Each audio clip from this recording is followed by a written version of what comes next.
Supreme court फिलहाल 5 जनवरी 2026 तक सर्दियों की छुट्टी पर है, लेकिन एक मामला ऐसा है जिसके लिए विंटर ब्रेक में भी सुप्रीम कोर्ट का ताला खोला जाएगा और सुनवाई होगी। मामला है उन्नाव रेप केस का, जिसमें हाल ही में दिल्ली हाई कोर्ट ने कन्विक्टेड रेपिस्ट पूर्व बीजेपी विधायक कुलदीप सिंह सेंगर के आजीवन कारावास को रद्द करके जमानत दे दी। सेंगर को जमानत देने वाले हाई कोर्ट के आदेश को अब केंद्रीय जांच ब्यूरो यानी कि सीबीआई ने सुप्रीम कोर्ट में चुनौती दी है।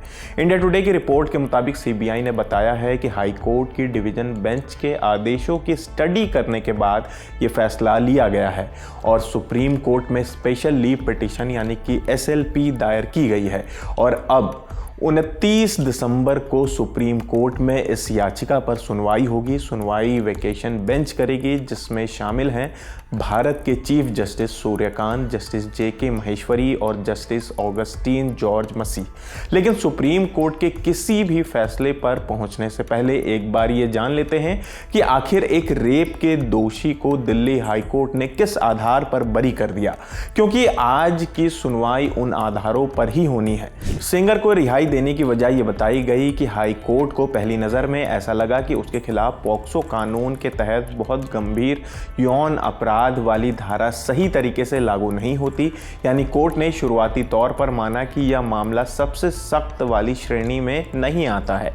पॉक्सो कानून में साफ लिखा गया है कि नाबालिग के साथ किया गया यौन शोषण कब ज़्यादा गंभीर माना जाएगा, ये तब तय होता है जब अपराध करने वाला कोई ताकतवर या जिम्मेदारी वाले पद पर बैठा हो, पब्लिक सर्वेंट हो जैसे पुलिस वाला, सरकारी कर्मचारी, सेना या सुरक्षा बल का सदस्य, अस्पताल या जेल का कर्मचारी, मतलब ऐसे लोग जिन पर लोगों की सुरक्षा और भरोसे की जिम्मेदारी होती है।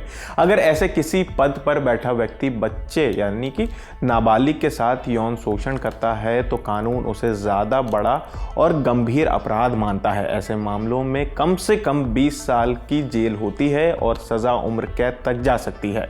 ट्रायल कोर्ट ने सेंगर को इसी वजह से सजा दी थी। ट्रायल कोर्ट का कहना था कि चूंकि कुलदीप सिंह सेंगर रेप इंसिडेंट के दौरान बीजेपी का विधायक था, जनता का प्रतिनिधित्व कर रहा था, इसलिए वो एक पब्लिक सर्वेंट है यानी जनता के काम से जुड़ा हुआ व्यक्ति, इसलिए उस पर ये सख्त कानून लागू होगा। लेकिन हाई कोर्ट ने ये बात नहीं मानी। हाई कोर्ट की बेंच में बैठे जस्टिस सुब्रमण्यम प्रसाद और जस्टिस हरीश वैद्यनाथ शंकर ने कहा कि पॉक्सो कानून और आईपीसी के हिसाब से सेंगर को पब्लिक सर्वेंट नहीं कहा जा सकता, इसलिए उसके उम्र कैद की सजा जस्टिफाई नहीं की जा सकती। हाईकोर्ट ने यह भी कहा कि सेंगर को उस श्रेणी में भी नहीं रखा जा सकता जिसमें ऐसे लोग आते हैं जो भरोसे या ताकत वाले पद पर होते हैं और उसी का गलत इस्तेमाल करते हैं।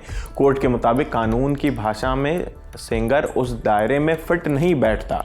सीबीआई ने इस फैसले को सुप्रीम कोर्ट में चुनौती दी और कहा कि हाई कोर्ट ने कानून को गलत तरीके से समझा। सीबीआई के मुताबिक सिर्फ ये कह देना कि सेंगर पब्लिक सर्वेंट नहीं है इस अपराध की गंभीरता को कम नहीं करता। सीबीआई का कहना है कि एक मौजूदा विधायक जनता द्वारा चुना गया व्यक्ति होता है, वो साफ तौर पर भरोसे और जिम्मेदारी वाले पद पर होता है, उसके फैसलों और कामों का असर पूरे समाज पर पड़ता है, इसलिए उसे आम आदमी की तरह नहीं देखा जा सकता। सीबीआई ने यह चिंता भी जताई है कि सेंगर एक बहुत ही ताकतवर और प्रभावशाली व्यक्ति है, उस पर पीड़िता के पिता तक की जान लेने का केस सिद्ध हो चुका है और ऐसे में अगर वो बाहर रहेगा तो पीड़िता और उसके परिवार की सुरक्षा खतरे में पड़ सकती है। साथ ही इससे लोगों का न्याय व्यवस्था पर भरोसा भी कमजोर हो सकता है। अब देखना यह है कि सुनवाई के बाद सुप्रीम कोर्ट उन्नाव रेप मामले में दिल्ली हाई कोर्ट के पक्ष को सही ठहराता है या सीबीआई के। तो फिलहाल इस खबर में इतना ही। आपकी इस खबर पर क्या राय है हमें कमेंट करके ज़रूर बताएं। इस खबर को लिखा है हमारे साथी कनुप्रिया ने। मेरा नाम आसिफ है, कैमरे के पीछे हमारे साथी राहुल है। देखते रहिए दी ललन टॉप। शुक्रिया।